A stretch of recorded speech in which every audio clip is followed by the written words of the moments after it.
Aurtengo Gabonak ospatzeko Xoxokako auzotarrek ohitura zahar bat berreskuratu dute euren aurrentzako. Auzolanaz ari gara.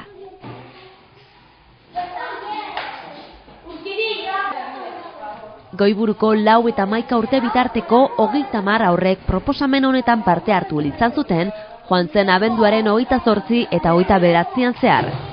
Baina oraingo honetan gaztetxoek ez dituzten bideak garbitu edo sagarlanak egin. Urnietako haur hauek lan goxo baterako elkartu bait ziren.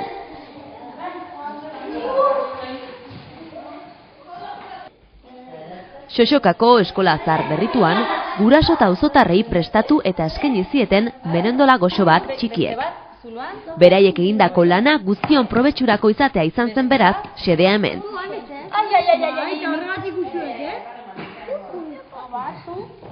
Venga, beste bi patadia. Yo quiero otra.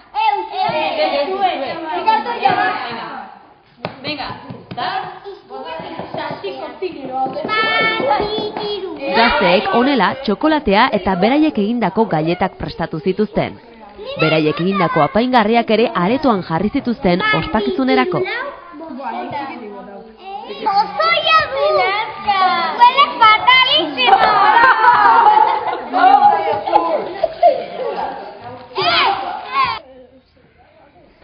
Asteartean, hilaren 28an goizeko 10:30 hasi ziren haurrak apaingarriak eta galletak egiten.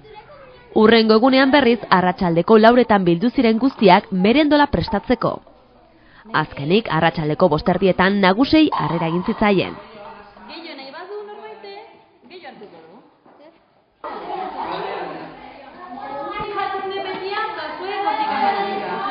Goiburuko haurrek harrera eman ziten hurbildu ziren guraso eta auzotar taldeari, beraiek antolatutako festan. Egindako lana guztion gozamenerako izan zen eta 50 lagun inguru txokolatea eta galleta eharrak hartu zituzten.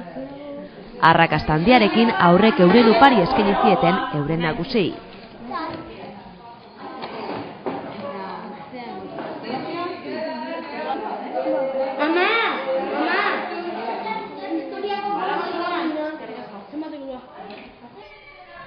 Baina hoxe da Xoxokan antolatu den jarduera bakarra, izan ere Gabonetan ere, urtarrilaren 4an, asteartean hain zuzen ere, Xoxokako eskola zaharrean elkartu ziren gaztetxoak koloretako hondarrekin margotzeko. Jarduera goizez ospatu zen eta bertan partaideek primeran igaro zuten jolasean eta margotzen ordu entretenigarriak.